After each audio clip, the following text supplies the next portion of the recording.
If you've ever blasted synth beats from your boombox or burned CDs for your besties, this one's for you. As people get older, much like their music tastes, their health needs change. AG1 is the simple daily health drink designed to deliver over 75 essential daily nutrients and pre- and probiotics to support energy, digestion, and mood, so you can make the most out of every decade and dance break. Learn more at drinkag1.com.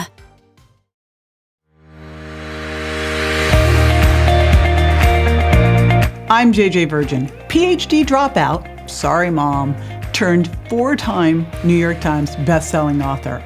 I'm a certified nutrition specialist, fitness Hall of Famer, and I speak at health conferences and trainings around the globe.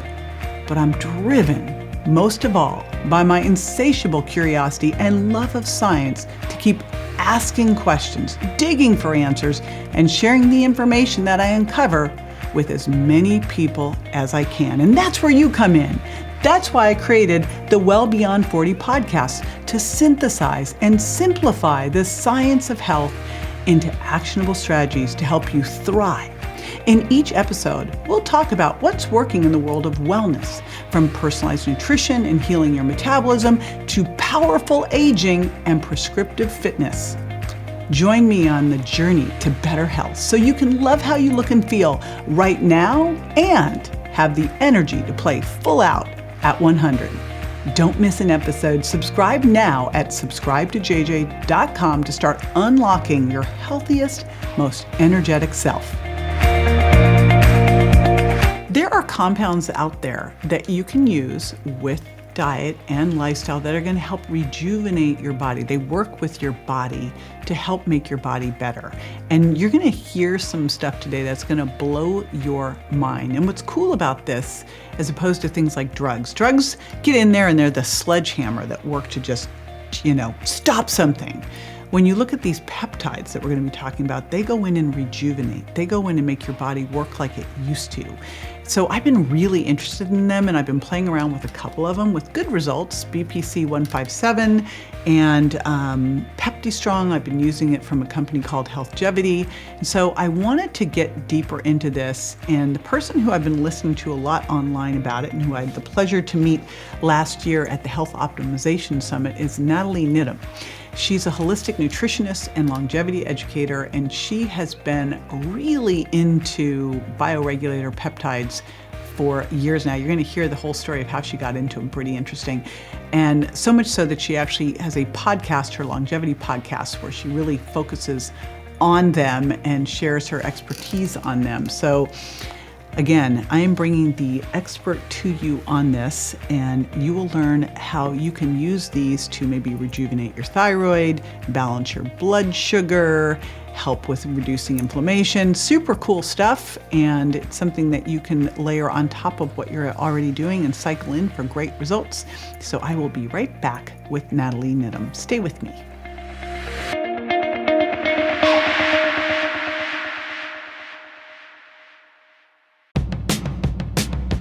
Do you hear that? Sounds like breakfast is ready.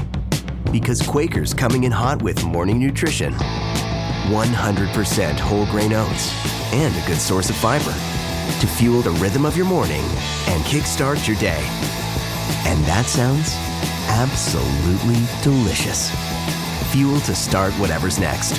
Quaker, official sponsor of FIFA World Cup 26. Nathalie, welcome to the show. JJ, thank you for having me. See, I told you we're diving right in. I surprised you. No, we're going in. We're going in. I am really excited about this topic. I've been stalking you on different podcasts, and I love all that you're doing around peptides. And I thought we really haven't talked much about them on the podcast, which is crazy since we're about well beyond 40 and there's such a cool thing and something I've been doing.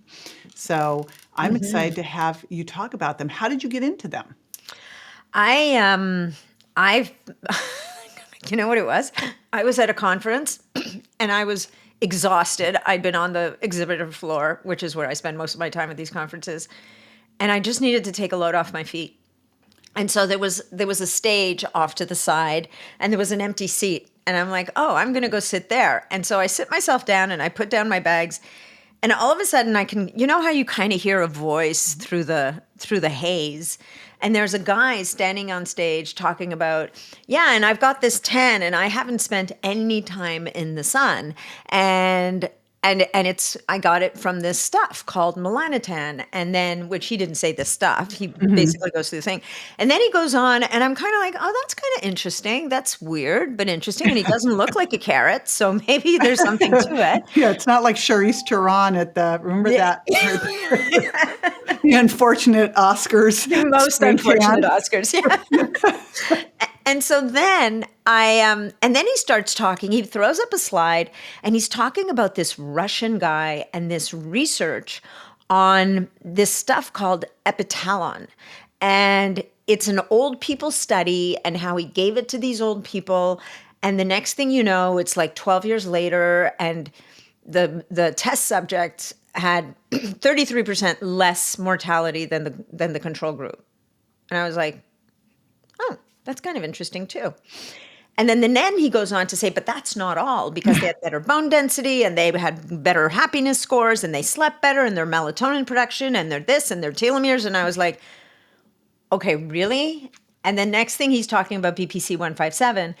And at this point, my jaw's on the floor, and I tap the guy's shoulder in front of me, and I'm like, is this guy for real? Unbeknownst to me, this guy owned a compounding pharmacy, and he goes, honey, this is future of medicine. And I even forgave him for calling me honey, because I was like, really? And that was it. That was my point of entry. Who was the guy? Dan Stickler. Oh, geez. You know him. I'm sure you know him. And it was Dan Stickler. And I was like, I was completely gobsmacked. Yeah. You wandered into a great little lecture. Exactly. And he wasn't, he was on that side. It was the old Paleo FX. Oh, that's He was on that side stage. Yeah. Yeah. Yeah. I love Dan's wife. Mika. Yeah. She is a trip. Anyway, that's incredible. Mm-hmm. That's incredible. Okay, so you heard the lecture. Yeah, and that was like the tractor beam. Then I heard Jean-François Tremblay, who was the founder of CanLab Research, which is a research lab in Montreal. Okay, so you can just say this because you're Canadian. Because I'm French. Are you French Canadian? Well, no, I'm French, beyond Canadian. And so here, let me say it in English. Jean-François Tremblay. Probably is how most people would know him. And he was on a podcast and talking about peptides. And it's so funny because I've never done this before, but I'm like, oh, he's French. He lives in Montreal. I'll bet you I could reach out to him and get him to talk to me. Because at this point, I'm like, I'm all in, right? Mm-hmm. I've got the hook. Like, I'm completely in. How long ago was this? It's got to be 5 years. At least 5 years. Anyway, long story short, he became my mentor. Wow. And so I learned a ton from him. I started a Facebook community, which shockingly is still up because they're going down. Meta's taking down these groups like crazy. And then I started my podcast about a year later. And, the podcast was really a way to get people who knew more about this stuff to talk to me than there were a lot, so many people who knew more than me. So I'm like, how am I going to get them to talk to me? I'm like, I know, I'll start a podcast. I'll invite them. And I'll invite them. And at the time, not that many people were talking about peptides. So they were just kind of stoked that anybody wanted to talk to them. So that's how You're a smart cookie there, Nathalie. So here we are. So just for someone going, well, what the heck are you even talking about? Mm-hmm. Explain what a peptide is. Yeah. So peptide's just another word for a small protein, right? So by definition, proteins we know are made up of amino acids, and I'm sure your audience knows exactly what amino acid is because otherwise they wouldn't be allowed to listen to your podcast. So amino acids, the building blocks of protein, and peptides are 50 amino acids or fewer, right? So they're, by comparison, like you have proteins in your body that are hundreds, if not thousands of amino acids long, and they're all folded up into little origami shapes. So peptides are, generally speaking, when we're talking about peptides, they're fragments of those proteins, and it's kind of like they're part of the active component.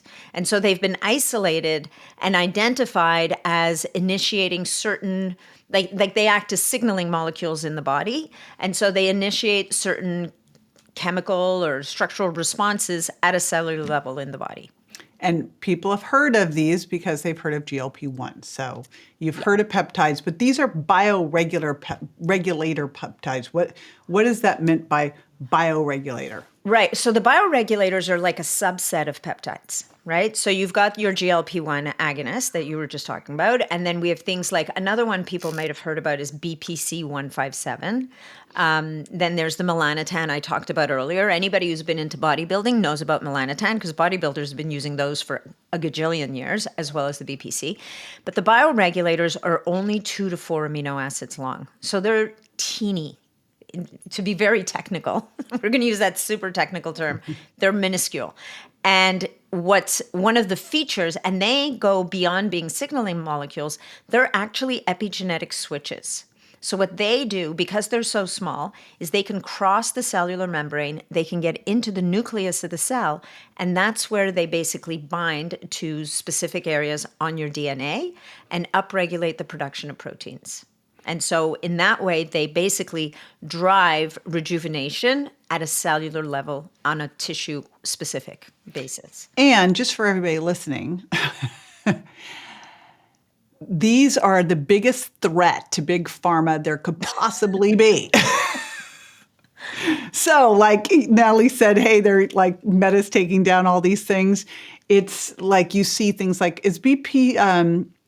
C157 on or off right now? Like we just got a stash of it, but can you get it now or not get it? It's well, as far as your regulatory bodies are concerned, it's off limits. It's not a bioregulator. Now, interesting about BPC is it's more of a signaling molecule, but it also does affect gene expression, but more as like it's kind of like it's hanging out more outside the cell, and it's doing it by sending messages to the cell. So the bioregulators were discovered and really researched over about 3 or 4 decades by a man in Russia by the name of Vladimir Kabensin. And so he was a young doctor in the military, in Russian military back in the day.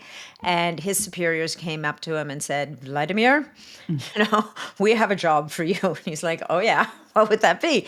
And basically they're like, our astronauts are coming back from space, a hot mess. The submarine dudes are coming back from their nuclear missions, kind of not looking so good because, of course, in those days, nothing was really shielded that well, even probably isn't even now. And we need you to figure out a way to undo the damage. And so that kind of sent him, and then the best part was they kind of gave him a blank check. Wow. And said, you can spend, well, in those days, they had the money to spend, right? So you can spend whatever you need. We have factories filled with people who, could use some good stuff. So off you go. And off he went. And so he discovered these little tiny peptides that were so interesting because they occurred in every life form that he looked at. And, we know in science when researchers find something that's preserved across different species, that generally tells them it's pretty important. And that's kind of what led him to discover and develop this whole area of what we would call regenerative medicine around these little tiny proteins. Now, I'm assuming, because I will tell you, when I first heard about cerebrolysin, I could not find it anywhere, and I had to order it using crypto from Russia, right? Which I didn't think this through because I was getting it for my son to help regenerate his brain. Of course, I got it in these glass ampules that were all in Russian, and then you were supposed to have it done in an IV. I was like, okay, well, this is clearly not going to work well for me because I need to find someone to do this. Plus, you need a filter on the needle. I mean, cerebrolysin is particular because cerebrolysin actually is an extract from pigs' brains. So it's not even a bioregulator. There may be bioregulators in there, but it's a whole other category. And this stuff is powerful medicine that's actually used as medicine in countries like Russia. And that's what I was going to ask. So in Russia, are these pretty common? Is this like standard of care to use these peptides? Well, I mean, I can't answer the standard of care question because I don't know, but I know that you can buy a lot of this stuff in drugstores. Wow. I don't know about cerebrolysin, but I know that you can buy bioregulators in drugstores. And so it's not that, I mean, if you have friends in Russia or Russian friends that kind of bounce back and forth. Not that that's an easy thing to do these days. You can get your hands on some pretty interesting stuff. Amazing. Well, what can we do here in the US and Canada? Now, I will tell you, full disclosure, my husband's been using peptides now for years through our buddy, Dr. Tracy Gappin. But I know, we've had some issues because some of the things go on and off the market. We have a great compounding pharmacist, so we get a bunch of stuff. But what are some of the top ones that you would want to be looking at if you were looking at aging powerfully and dealing with, being a menopausal woman? Yeah, so that's a great question. So the bioregulators are interesting because they originate so we make them when we're young, right? Like we have them in our body, and like all good things that must come to an end, we make less of them as we age, right? So when Cavinson did his work, he figured out that he could isolate them from tissues, glands, and organs from animals, refine them, and either turn them into an injectable product, which is the hardest one to find, or turn them into a nutraceutical kind of pill in a capsule. Now, those are the extracts. Then we have the synthesized equivalents that are made in a lab. So we're not going to talk about those for now. But the easiest way to get your hands on these right now is they are classified as nutritional supplements. The actual extracts that are orally bioavailable. And those we can buy. There's a couple of providers out there. There's a guy in the UK. They're Profound Health. They're actually just setting up a warehouse in the States right now. There's Dr. Kent Holtorf. He actually carries the Nature's Marvels brand that Profound Health manufactures, and they had a very close relationship with Cavinson. So everything that they make had his seal of approval. So but those are oral, not injectable. Yeah, and so they're oral. So number one, they're way less intimidating than having to run around figuring out how to inject yourself because, most people don't love needles. Well, and BPC 157, you have to inject multiple times a day. I was like, oh, I'm out. Yeah. Well, so with but it depends what you're using it for, right? BPC 157 is really interesting because it originates in gastric juice. It actually can be taken orally. The only thing is that the oral administration of BPC is much more effective for things like GI repair, GI issues. For the musculoskeletal benefits, for things like nerves, for the brain, BPC is generally better, to your point, used by subcutaneous injection. And then I would say, unless you've got something very, very intense going on, like a Crohn's or colitis, usually for most people, 2 a day is good. Yeah, which is if still one is going to go there, which is still, it's a hurdle. Yeah, I did Prolo on my luggage, my CrossFit luggage tear, and so I was like, oh, that's what I'll do. I will do. And then I was like, oh no, I won't. Oh, no. But I do take the oral through Healthgevity. Yeah, I love his stuff. Oh my gosh, what about the Pepti Strong? Do you use that? Yes, I love that. Like my BFF. Okay, let's definitely unpack those. So then it sounds like there's probably a lot of options like Healthgevity where we don't even have to go the route of these injectables through compounding pharmacies. Yeah, look, it depends on the peptide, right? So for the bioregulators, they're all orally bioavailable. There are about 5 that, as a matter of fact, there's 5 that you can't even get as an injectable, right? For the other the longer chain peptides, so now we were into the BPC 157. Your audience may have heard about TB 500 or thymosin beta 4. There's thymosin alpha 1. They have the sexiest names. We have to agree, right? Because they're still classified as research chemicals. So some of those are orally bioavailable. Many of them are not. Many of them, as far as the body's concerned, I don't care how little it is. It's still a protein. I'm going to chop it up. And if you eat it, I'm chopping it up. You're not getting the benefits. So what's happening is I think the race that's really going on right now is all of these scientists and researchers are looking for ways to make it available to people without an injection. And there's some pretty cool stuff coming down the pipes. But, well, and to be clear, the reason they're trying to do that is so it's not considered to be a drug. That too. Because right now the challenge with these injectables is that, they go on and off the market. Are there some injectables that you use and you would say are like ones you would definitely want to look at for powerful aging, for regeneration, et cetera? So the big powerful aging one, if you will, is the pineal gland bioregulator. And it's called epitalon. And somehow, I don't even know how, it landed on that FDA no-fly zone list. It actually blows my mind a little bit. Maybe because they heard somebody went to a lecture like I did and went, oh no, we can't be having that out there. So the good news is you can get it not as an injectable. You can get it as an oral supplement. And so as an oral supplement, you would, if you were getting it from Nature's Marvels, you would be buying the pineal gland bioregulator. And its technical name is endolutin. So the pineal gland bioregulator, the reason why it's considered really powerful for healthy aging is if you think about what the pineal gland does, it actually is it regulates your circadian rhythm. And one of the reasons why the old people studies that Cavinson did were so transformative is the first one he did, he only gave them the pineal gland bioregulator. And just by giving them that, he was able to say that they had a 33% lower mortality rate after 12 years than his control group who were given polyvitamins. And how old were these people? They were 65 to 75 years old. They're right. That's crazy. Like they were not young spring and these chickens. were oral. These were not injectable. No. So listen, so this is what's interesting too. And this is where so much gets lost, like from Russian translation to England, from over there to over here, there's been mass confusion. I will say this.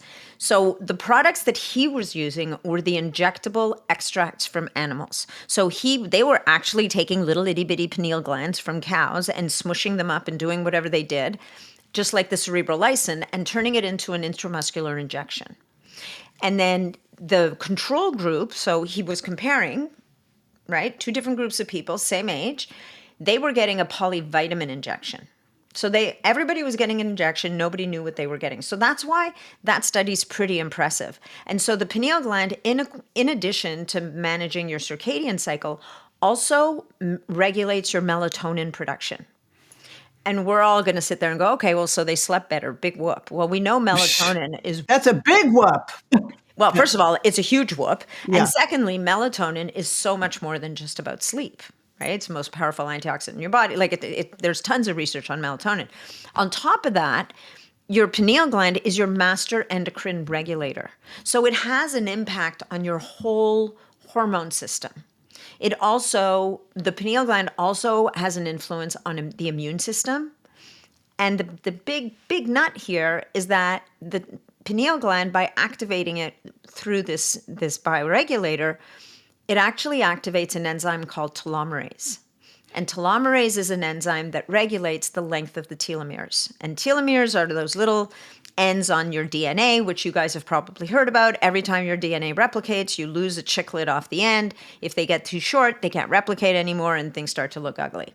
And so it's like this kind of cocktail of benefits that is quite global to the body.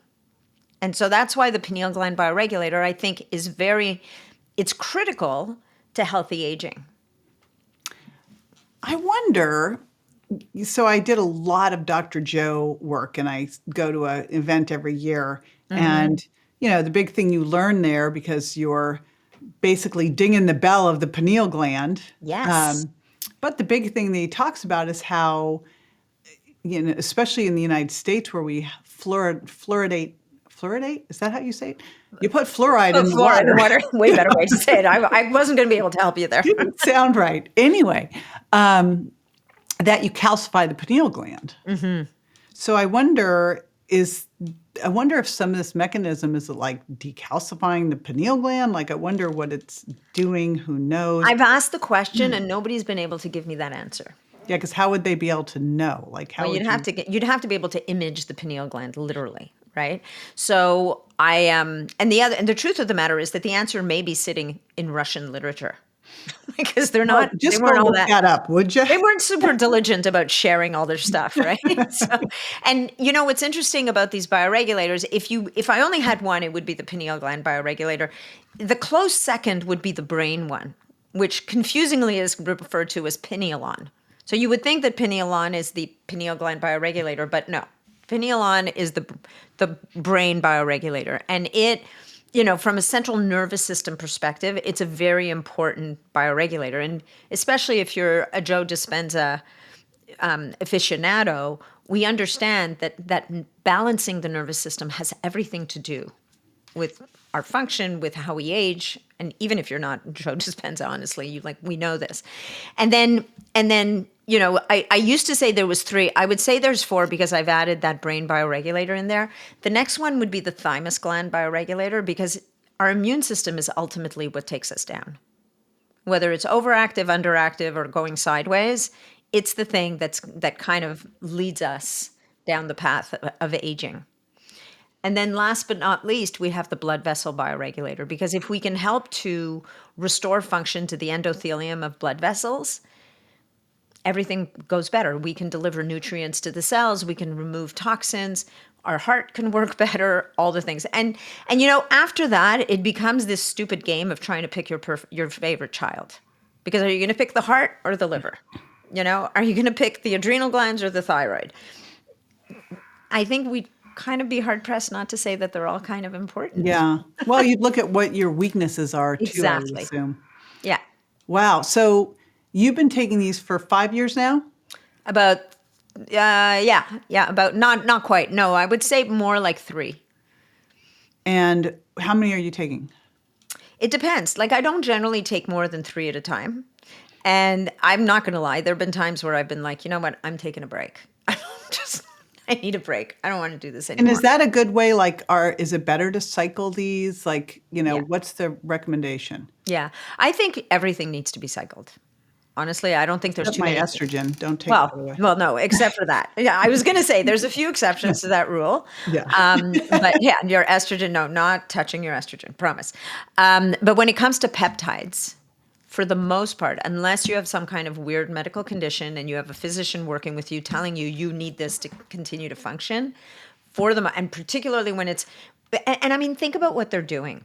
If they're sending a signal to the body to rejuvenate, you shouldn't have to keep hitting that button over and over and over and over again, right? You Yeah. should be able to deliver the signal and then back off and then come back to it. So the way we do it is we typically cycle through the bioregulators. And, I've got a program in a community that I manage where we're doing a year of bioregulators program. So I'm guiding people through cycling through the bioregulators over the course of a year. And sometimes if somebody is, they've got major blood sugar issues, or, they're particularly concerned about their brain, or whatever the case may be, we'll lean into those and bring them back more often. But bottom line, we might do when you're reading the research that Cavinson wrote, if they were dealing with someone who had an actual issue they were trying to work on, what they would often do is start with a 30-day induction period, if you will. And after that, they might follow it up with 10 days a month for a couple of months until things started to shift. Interesting. And the other interesting thing about the bioregulators is they play really well with medications. So you don't have to, it's not an either or, it's a this and, right? Because sometimes you need conventional medication. Sometimes the medication is required for a period of time, but what the medication doesn't do is encourage a renewal, if you will, in the body, which the bioregulator does. Right. So the difference with this is a medication may block a symptom. This actually is regenerative. And this is what I think people are missing about GLP-1s. Mm-hmm. I look at people who are trying to lose weight, and quite often their metabolic health is the limiter for them being able to lose weight. I know that there are people out there who say it's just a calories thing, and I'm like, have you worked with someone who's very metabolically damaged? Sorry, who's super never insulin really- resistant, because It's more than that. Your body's a bank account and chemistry lab and a history book. So we got a whole bunch of stuff going on there, from toxins and trauma to, Yeah. insulin resistance and cortisol and estrogen to, maybe some little bit of underestimating what you're doing in terms of lifestyle. So, That too. Yeah. all the above. But what it seems to me that I'm seeing with GLP-1s that's so interesting is that they can come in repair, which it sounds like is kind of the hallmark of these peptides, is that they're going in and doing repair work. Yeah, I mean, I would say the GLP-1s are a little different in a way, but I hear what you're saying. I think you're right, and I think we agree on the GLP-1s. I think the biggest problem with GLP-1s right now is they've become everybody's step one, and Right. sometimes they don't go past step one because They they're like, should, but oh, you should have to I'm earn the using right to use a GLP-1. It should be, okay, we've got you eating protein, we've got you lifting weights, you're Yeah. focusing on your sleep. Now you get to use the GLP-1. So you use the least amount Yeah. as you're doing these things to help you heal and restore insulin sensitivity and Yeah. get out of your metabolic black hole. Yeah, exactly. Like exactly right. And we're going to go as slow as possible. Like we're going to give you enough so that the needle is moving, but we don't want the needle to go all the way off to the side here. We want to give your body time to adapt. We want your brain to have time to reset your set point. We want this to happen slowly and gradually so that we bring everybody along. We're just not ripping fat off your frame, because guess what? That's an injury and it's coming right back. Well, and it's not just fat you're ripping off if you're And doing muscle. fast. Yeah. So Yeah, exactly. Expedia and Visit Scotland invite you to come experience the beauty that awaits in Scotland. The sweep of wild coastlines, quiet lochs, and untamed landscapes. Fresh cuisine that feels rooted in the land. Come experience the kind of stillness that stays with you long after you leave. Plan your Scottish escape today at expedia.com/Visit Scotland. well, let's pop back over to bioregulators. We'll jump back and forth because we're women and we can do that. We can do that. So what are some of the things that you've seen, like you personally taking these bioregulators, like personal experience of what's happened to you? Yeah. So for me, I haven't had a major issue, but what I've seen in my community, I have better stories about them than I do about me. So some of the stories that I've seen that have really kind of given me pause, right? So I've seen this a couple of times now with women with thyroid issues. And one in particular who's in my group, who came in one day and said, guys, you are not going to believe this. So I've been hacking away at my Hashimoto's for years with my naturopath. So she's been doing all the work. She's changed the diet. She's doing all the things, and she just couldn't move the needle. And she said, so I decided I was going to go buy the thyroid bioregulator, and I was going to do 30 days of this bioregulator.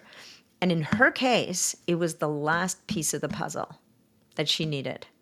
And she came back and she said, her naturopath almost fell off her chair. Wow. She was like, holy jumping, like your numbers look normal. Wow. Right? And so, but that is an unusual, because I've had lots of people with thyroid issues throw the thyroid bioregulator in. I would say, typically, if I was going to help someone who was working on a thyroid issue, it would be part of the equation. I would probably add in the adrenal bioregulator as well, because those two glands are so inextricably linked. And I would probably throw the central nervous system in there too. Right? So we're hitting the HPA axis. We're going the whole way up and down. Another one that really moves the needle, which is really interesting, is the prostate for men. So I had an elderly guy who was getting up to go to the bathroom like 500 times a night. Okay, I'm exaggerating, maybe 4, but 4 is disrupted sleep. Like, it's a pain. And so I put him on the prostate bioregulator with the blood vessel bioregulator. He did 30 days, and then we had him do 10-day cycles after that. And lo and behold, doesn't my phone ring after a couple months going, you're not going to believe this.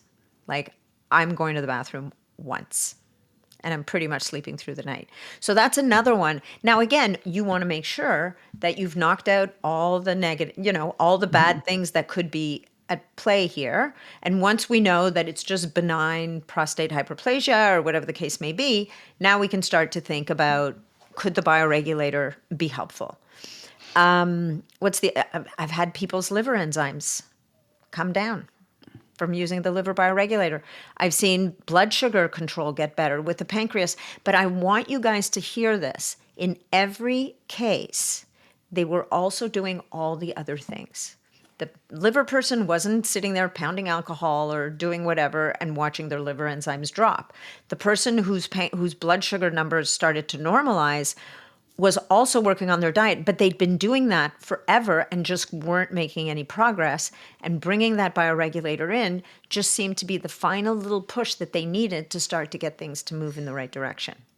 Yeah, I think that's the difference between a drug, which is a sledgehammer, and it's just going to just attack whatever it is, whereas this is just one piece of the assist. It's the training wheels on the bike. When your little kid's learning to ride a two-wheeler, if you ever did that, they've got those little training wheels, and at first they wobble and they use the training wheels a bit, and then eventually they don't need them. And maybe once in a while the wheel, and then eventually you take them off. You don't need them. So that's the idea.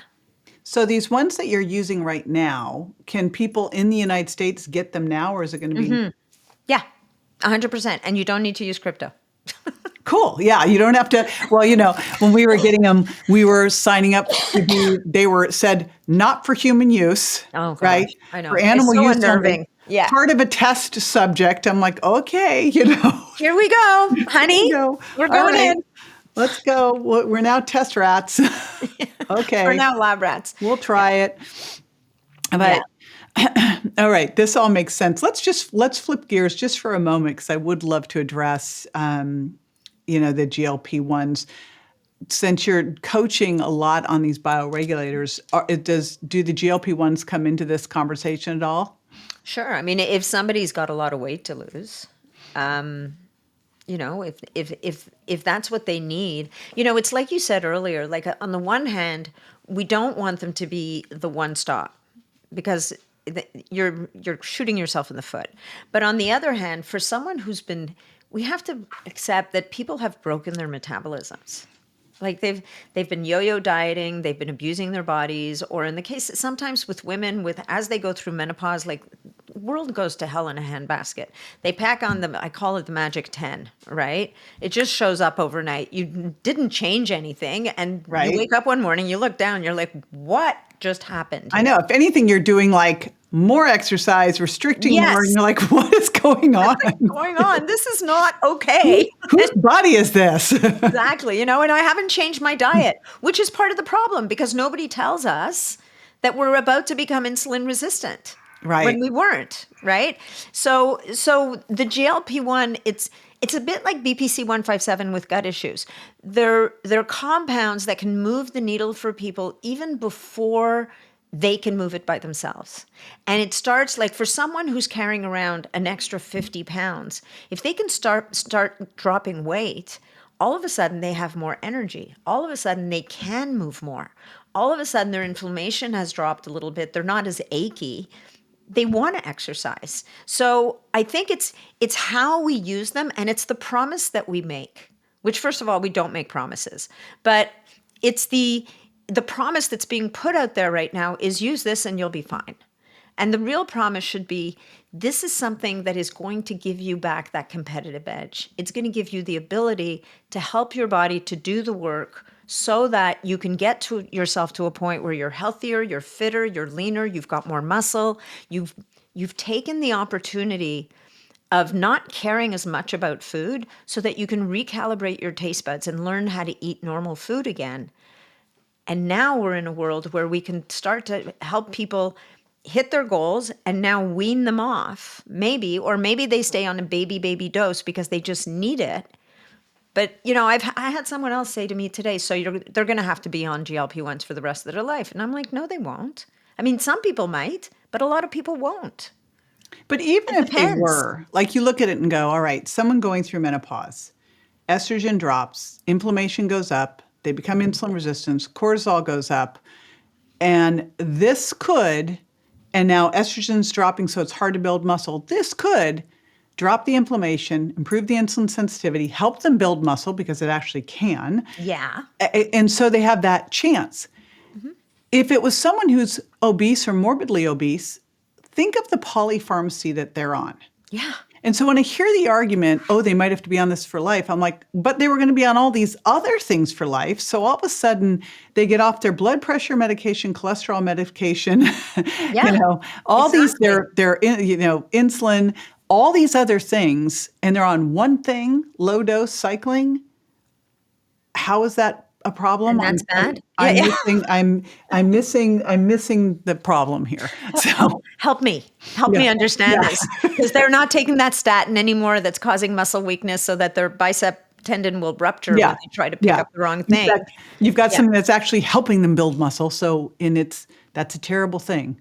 Yeah, I was just on a panel recently at an event where I was the middle ground. I was like, they put me in the middle. They put the scientists over here who were talking, the positives about it, and they put Jillian, Michaels, and Callie Means over here. Ouch. And I actually got called a liar and full of shit. And I was like, you did not. Never have I ever. I actually go listen to everything I'm saying because I'm not an MD. I actually have all the research with me. So I'm happy to share all this with you. And so no, I'm not a liar or full of shit. Thank you very much. But it was pretty interesting because my whole thing was I've worked in weight loss for 40 years. Mm-hmm. When people get to a certain point where they're weight loss resistant, they've got such metabolic damage, they're deep in a hole they've got to dig out of. If you could throw them just a little rope to help them start to get out of the hole, as they're doing the other good things, it's great, But sorry, Jillian, you actually work with people on a ranch. When I worked in TV, we at Dr. Phil didn't have them on a ranch. We had them in real life. So I saw the difference between being able to tightly control people or sending them out into the wild. And, the reality is it's a challenge.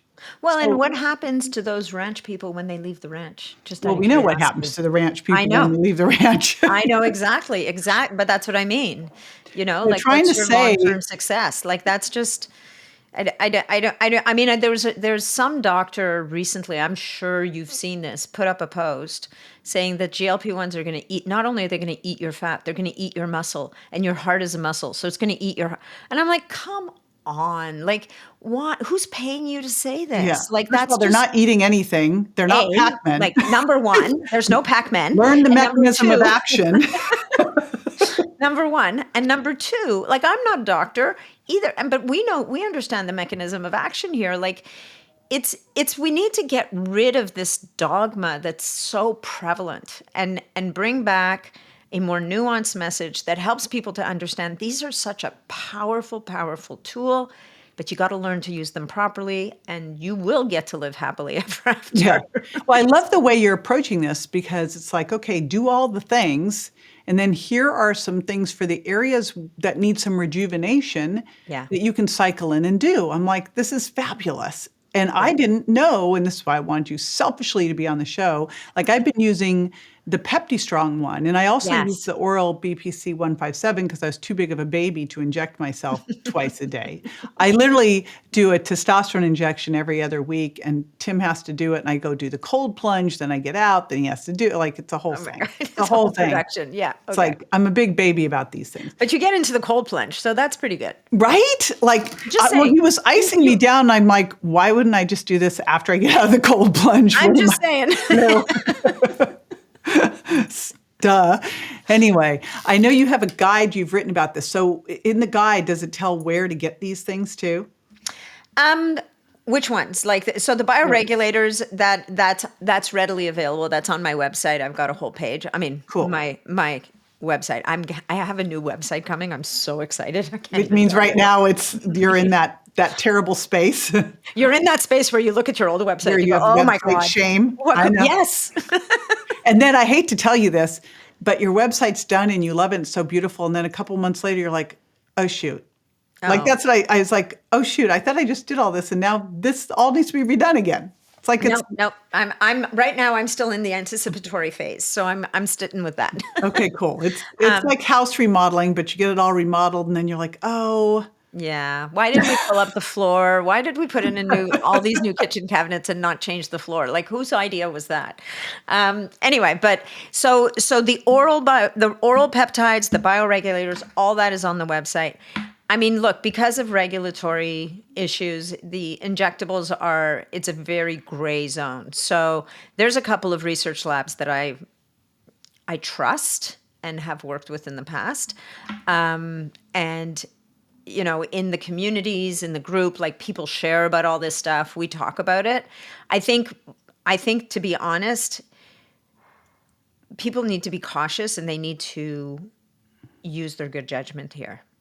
yeah, don't do what I did. Do not order the glass ampules from Russia that you can't. Then I couldn't do anything with it anyway. So Well, and you don't know how to use them, right? yeah, I didn't know how to use them. And I mean, I can't even begin to tell you how often in the Facebook group we get a post from someone saying, "Well, I just spent $500 and they post a picture of all the things Yeah. they bought. So now what do I do with them?" I'm like, who does that? We don't even know what's in there. Well, the fact that we can use these orals is fantastic. Like, I mean, anyway, wouldn't we want to? And again, all I've been messing with is the Healthgevity company because I got turned on to the Pepti Strong. And I'm Yeah. like, oh, yes. But I'm excited to dive in more now that I've heard this. So Yeah. No, I mean, there's such interesting information, and there's one peptide called thymosin alpha 1, and it's an immune peptide. And it's actually it's an approved drug in about 40 different countries, just not Canada and the US. isn't it so crazy? Which is so tragic because what it does is it supports the innate immune system. And so, if you want to talk about if you wanted to talk about the evil vaccine word, and we can talk about the fact that elderly people, their immune system is so exhausted half the time, they can't mount an immune response to a vaccine to make it useful. Well, there's a study out there that shows that if they use thymosin alpha 1 as the adjuvant, it actually supports the body's immune reaction so that the vaccine actually works for them. Now, I'm not saying anybody should go out and get a vaccine.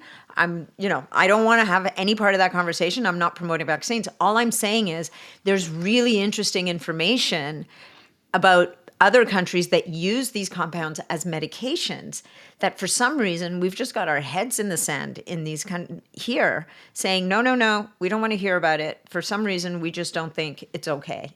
And I'm hopeful that in the not too distant future, there's going to be more openness about this stuff because It would seem like we're going that direction. it seems that way, right? I mean, with BPC 157, it has so many potentials. It affects so many different systems of the body positively. Now, it doesn't mean that some people might not have a negative reaction to it. It does and can happen. So that means that we need to bring it out of the shadows. Right. We need to bring it into the light. We need to do the research. We need to, or at the very least, allow all of these functional physicians who've been working with this stuff to be open about it, to present their work, to talk about it with each other so that we can start to learn more. I mean, this is an opportunity. Like these are compounds that really work with our physiology instead of blocking it or stifling it. Yeah. So this is the stuff we want to really lean into. Now you have a guide, right, that you go through all of this? So in my membership community, if people join as an annual member, they get access to the peptide crash course. I call it. We'll make sure we put all of this information in the show notes, and I'm going to put it now. Natalie's name is not spelled the way you would think it's spelled. So jjvirgin.com/Natalie with an H, right? Nathale. Yes, you even put the H in the right place. So it sounds like Nathalie. Yes, because French people because French people have no clue what to do with H's. They don't pronounce them. So it's like this decorative letter. They're kind of like, I don't know what I'm going to do with it. I'll so put they it just there. stick it into places. and then poor English speaking people try to pronounce it, and it's Well, the only reason is I've met you and I knew you, so I was like, I know it's not Nathalie. yes. But many people have called me Nathalie. Oh, I'm sure. Yeah. Of course. It's been done. Yes. I know we're going to see each other in a week. I can't wait. Now, are you in the biohacking movie or are you in the Shield, I'm in the movie. the biohacked one? I'm in the Biohack Yourself movie. So, And you're heading up Shield, which is the Shield amazing. movie. These are two documentaries that have like a whole host of awesome people that the lollies have put together. So we are going to be at this premiere at A4M in a week together, which is super fun. Super exciting. Yeah. Yes, like it'll just be fun to see everybody there. But this has 100%. been amazing. I am going to try more things beyond just Pepti Strong and some BPC. Well, it's like anything muscle. It's like Sign me up. it's like my dogs with chicken. I'm like more muscle. Like I'll do it.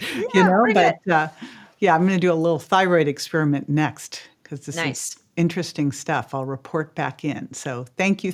I appreciate you. I'm looking forward to seeing you in real life here soon.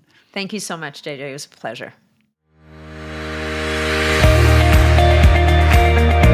Be sure to join me next time for more tools, tips, and techniques you can incorporate into everyday life to ensure you look and feel great and are built to last. Check me out on Instagram, Facebook, and my website, jjvirgin.com, and make sure to follow my podcast at subscribetojj.com so you don't miss a single episode. And hey, if you're loving what you hear, don't forget to leave a review. Your reviews make a big difference in helping me reach more incredible women just like you to spread the word about aging powerfully after 40. Thanks for tuning in, and I'll catch you on the next episode.